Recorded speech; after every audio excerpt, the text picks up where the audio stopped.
Well, hi there and welcome to 2022. Today we are painting the inside cover of my new sketchbook. So I've already drawn out the image and repeated several versions of it, and you can download this drawing from the blog article of last week and follow along with me. Now, if you have a sketchbook that needs some pretty things, then I want to invite you over to join me today in the studio, where we are going to discover a little bit of a color palette. And I've already explored it in the live call for the end of December, where I demonstrated this section and also showed the viewers how to translate a drawing from a reference without copying. Now, my favorite thing to do is discovering those color palettes, and I really want to stay close to these golden yellow, ochre, pinky tones with a really washed out pale green. And I'm just going to use a piece of watercolor paper and begin experimenting. Now, if you are here and you don't know who I am, my name is Tanya, and I'm a surface pattern designer, a creative entrepreneur, and a Reiki practitioner. And over the past 2 years, I've honed in on my talents and brought together all the things that I love and brought them in to create a beautiful, joyful life. Something I've been yearning to do ever since we moved to Australia. Now, you might hear a little bit of thunder in the background, and that is just nature playing outside my studio window. Now, Anso Designs is my creativity hub, and inside are many creative things for you to embrace. And today's video comes from a place of love and appreciation for beautiful color combinations and sketchbooks. Now, I also have my Welcome Home edition, and that's where I do a lot of my planning or practice pieces before I do final work. And most of my final work gets done in a larger A4 sketchbook that I can scan and then vectorize or turn into surface pattern designs through Photoshop or Adobe Illustrator. Now, this place of love and appreciation comes from the yearning to have a beautiful life. And I just have to mention this, that not all my video contents becomes available on YouTube. I share my whole creative journey and creative processes over on my membership. It's a place where I get to upload weekly contents that I share with my community, and you can also sign up for a free version where I'll write a blog post every now and then and also share a few free downloads from time to time. And that is called the Creativity Membership, and it's free, completely free. All you have to do is log into andsocreative.com. All right, and something else I have for free is the Sketchbook Retreat. I believe that we become really creative when we can carve out some serenity and bliss to nurture our souls. It's like Picasso said, art washes away the dust of everyday life from our souls. So if you are ready to just spend a little time in your sketchbooks, to bring them along and pick a few favorite colors. I'm going to work from this small little palette with 2 or 3 brushes, nothing spectacular. These are random brushes that's lying on my table and a jar of water, and you're ready to go. Oh yes, and download the image if you want. So join me and let's get a little bit creative. Some other things that you might need are paper towels, and that's just to blot down or blot out your colors and maybe pick up some watery puddles. You never know when you'll need a little bit of a cleanup. Oh, I had to pause there. The thunder was so heavy that I actually got a fright and decided to put my PC off instead of having it on standby. So let's start with mixing up the colors, and I'll show you exactly how I get to these color combinations. Now you'll need a little bit of an ochre or a light yellow ochre. Let's see, that one is a little bit darker. There we go. And this is just cadmium red, and I'll lightly add a dash of color in there. Now these are very technical terms, a dash of this and a drop of that and a smidge of this, and I'm going to look at how it flows, how intense I can have it, or how saturated, by dropping in more and more of that color. Okay, now that looks fairly nice. Just need to mix up a fair amount of that so that we have enough to play with, and of course the color will change during the painting process, but it will be slight variations of that same color.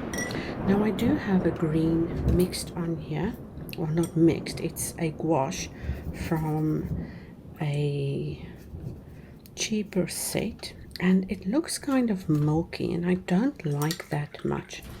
So what I'm going to do is add a little bit of indigo in there.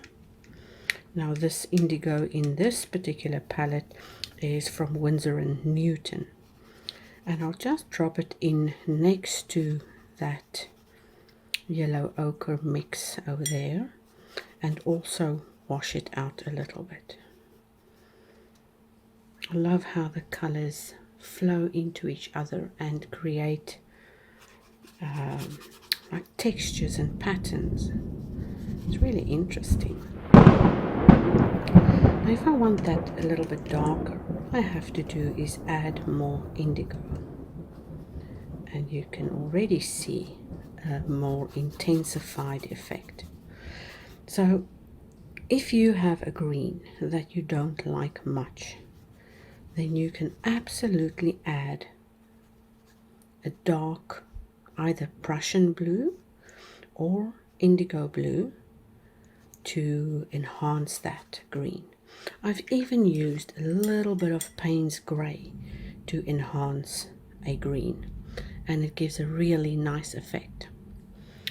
Alright, let's see. The next color would be more of a burnt tan color, so let's see how we're going to do that. What I have here is a warm brown.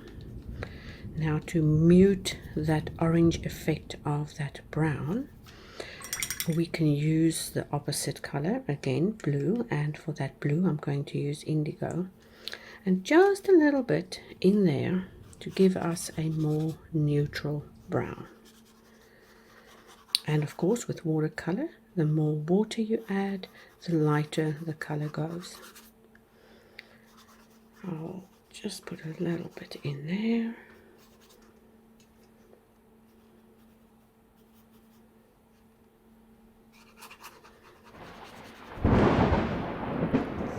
Okay, maybe see if we can get it slightly lighter on that edge. I like that. And then a few pinks. Now you can use the cadmium red on its own and just add some water to soften it up. This one is kind of orangey, which is fine. It will give us that effect there. And if you want it slightly warmer, you can add something like alizarin. So I'm going to make a separate puddle because I want two different shades of pinky red here.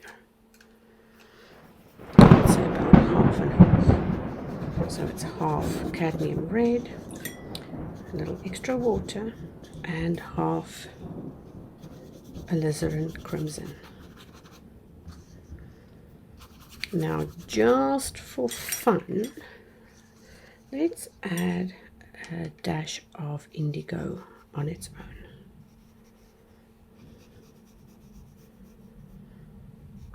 own. Those color combinations are looking really lovely. I don't want to mix them in too much because we don't want to create mud.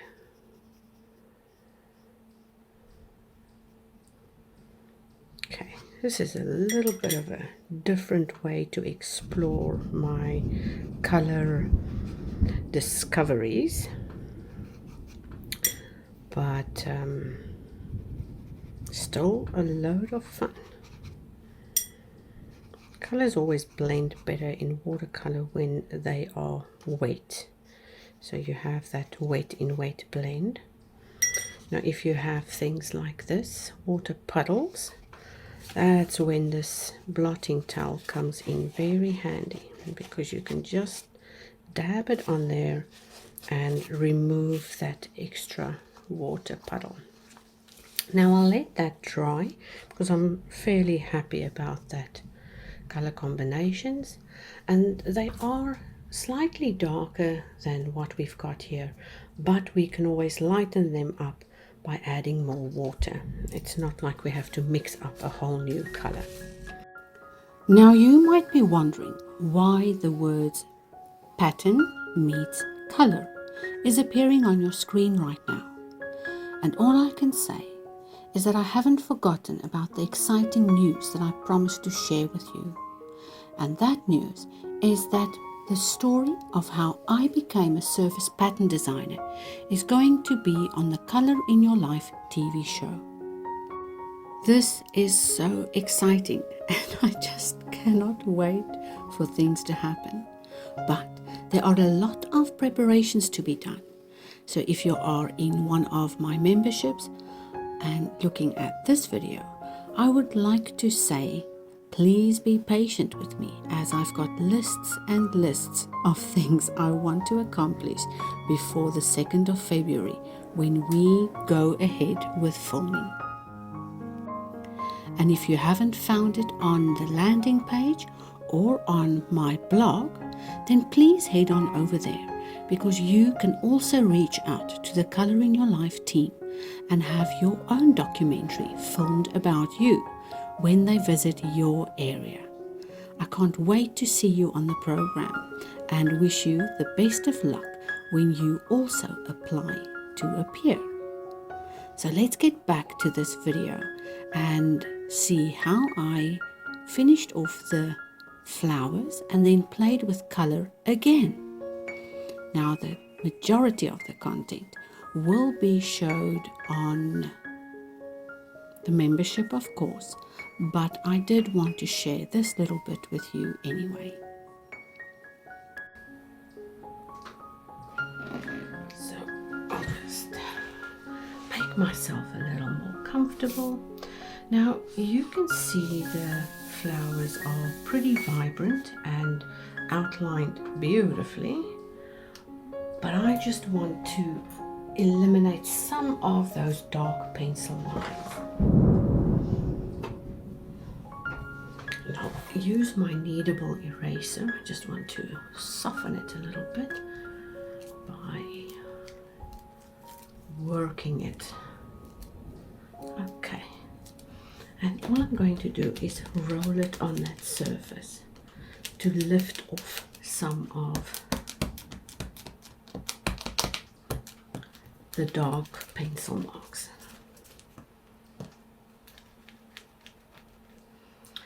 Now that was done because of recording it for the live demo, and I don't want all that pencil marks to show, so erasing them is a good idea.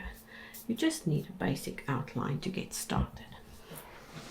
Now I like to work in layers when it comes to watercolor, and to start off I'll use some of that lighter ochre and just fill in the whole flower.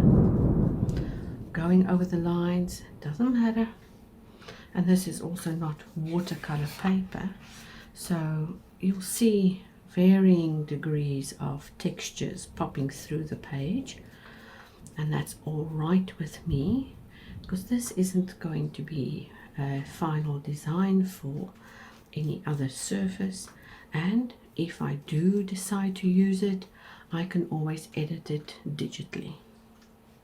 So I'm not worried about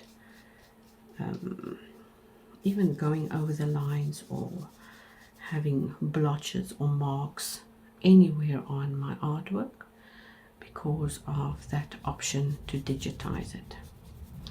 And a lot of enhancing can be done with digital work, and you are more than capable of doing it when you've figured out how to. All right, so what I want to add in the centers of each of these flowers is something similar to what I've done here. Now, because this isn't watercolor paper, you won't have that natural flow of wet in wet, which means you'll need to adapt your technique. So a slightly darker version, now this is how it works. Your brush is filled with water now. And then when I dip it into color, you'll have water at the back and color in the front. So the back where the water is will be on the outside edge, and the tip where the color is going to be on the inside. Now, before I explained to you what I did, you would never have guessed that that is the technique I used. And if you have hard edges anywhere, you can literally use a little bit of water with a damp brush and blend them out. Now let's look at another one, and we'll add a slightly darker version here. So first off, load your brush with water, squeeze out the extra, and grab the color you want. Now this is damp, not wet, and all you need to do is put it down with the color loaded edge to the center. Now I did that so that you can see what happens. Next, just take more of that color and tip it into that center. I'll add the same for that one, but I do want these two flowers to look differently. Now, I haven't tested this paper for watercolor properties, but that's okay because this is going to end up being my workbook where I'll add projects and demonstrate projects for the Sketchbook Lovers membership. And I hate looking for my stuff or looking for things in different areas, so I am adamant at keeping things organized and in one place. Right, let's tackle this one. So it's the same procedure, and a way to lift off extra color is by using a clean dried off brush. So a dry watercolor brush will soak up puddles, and we can use some of the darker orange here on this outside petal, and a little bit on the inside.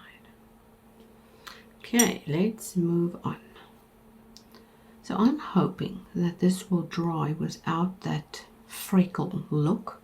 The freckle look is nice for the backgrounds and stuff like that, but not particularly nice for flowers. So let's do this one as well. And notice how I'm not trying to full color into each petal separately. I'm treating it as a whole for those the first layers.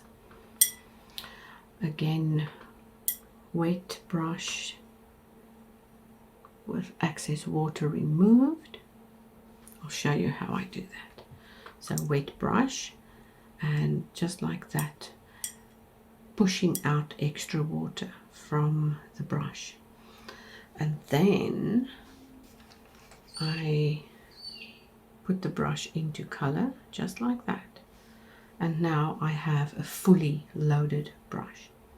Now I go over a lot of techniques in my Skillshare class about brushes and the things you can do with brushes. Now I'm just taking that darker red that I mixed up. This one, that's half cadmium red and half alizarin, and I'm going to add a few dots around those centers. Some would be in wetter areas and others in more drier areas, and we'll just see what happens when we do it that way. Now it's already coming together nicely. I'm going to use a little bit of that brown and indigo to make a lovely dark, super saturated color for the center. Now this color is slightly different to the one I used during the live call, but it still gives us a lovely dark tone to work with.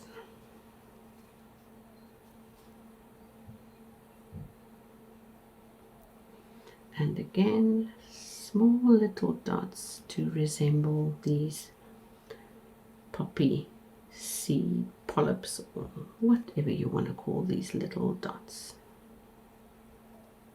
I know the seeds come on the inside once the flower is finished, but I think those parts will absolutely be necessary for the plant to produce their seeds. And some stamen that connects those dots to the center. Now the shape of the flower will be carved out once we add the background, and we'll carve them out with negative painting. So I'm going to fast forward through the rest of this video and do it in a time lapse, and you can incorporate any of the things I've already explained by just using other colors on areas like leaves or backgrounds.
What happened here is I wanted to mix up a muted cool green.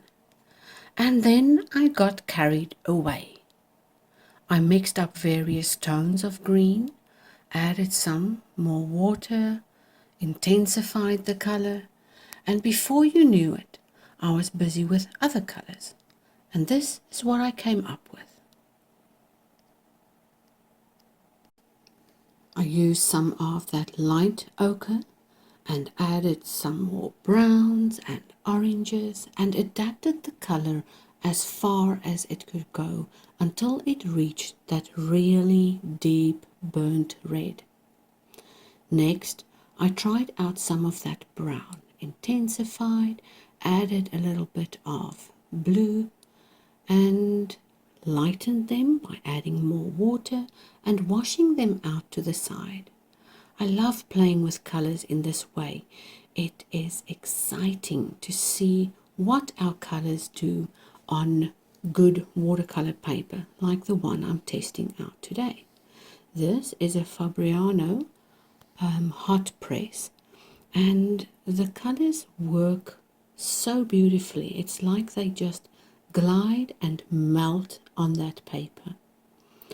Now these were sent to me as a gift to test out, and all I can say is I love Fabriano hot press, mixing brown and indigo, and created a beautiful neutral color. And that is why we experiment and take risks and use our sketchbooks to play with color. So I finally figured that I found the blue I wanted. I mixed up a fair amount and started filling in the leaves.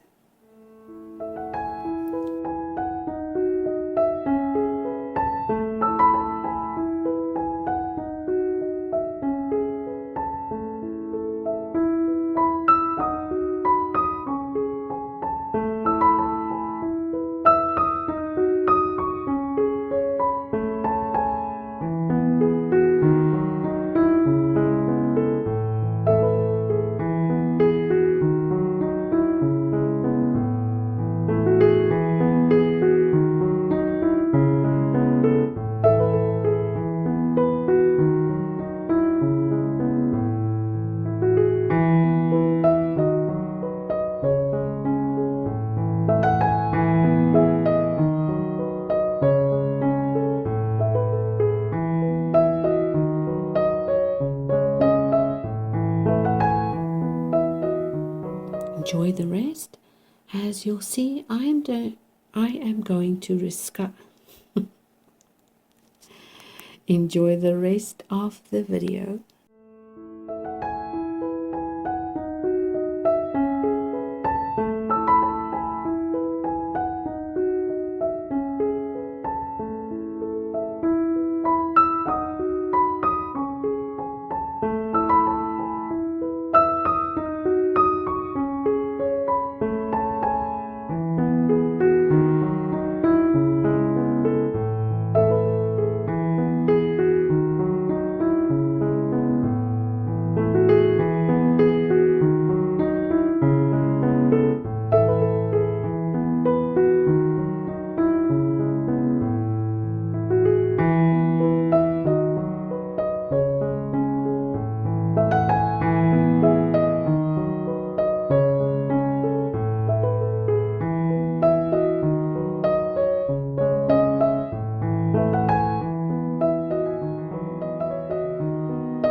On top here, I want to write something like 2022, the year of creativity, or maybe creative consciousness 2022. Or I even thought about writing my motto for the year, which would be to raise my standards. But because I couldn't decide, I think I'll just leave it for now and come back to it when I do know what I want to write there. I'll see you next week. Bye, everybody.